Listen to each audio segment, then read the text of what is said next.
Hello and welcome back to another Python 3.7 tutorial. My name's Tom with the Master Code Online. As always, don't forget to like, share, and subscribe to our channel. In today's tutorial, we're going to take a look at floating point numbers in Python. This is another simple tutorial like integers. The kicker is the next tutorial. So what floating point numbers are a number that has a decimal, or they're a fraction of a number.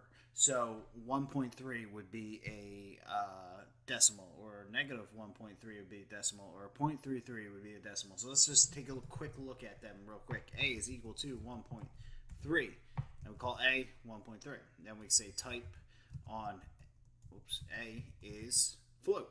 All right, so we can do B is equal to negative 1.3, and then we go type on that is float. All right, so basically any number that has a decimal point. For example, if we did type on 1.0, that's going to be a float. All right, if we did type on 1, that's going to be an integer. So that is the floating point number in Python. Now, the next tutorial, we're going to talk about why floating point numbers are so inaccurate in Python.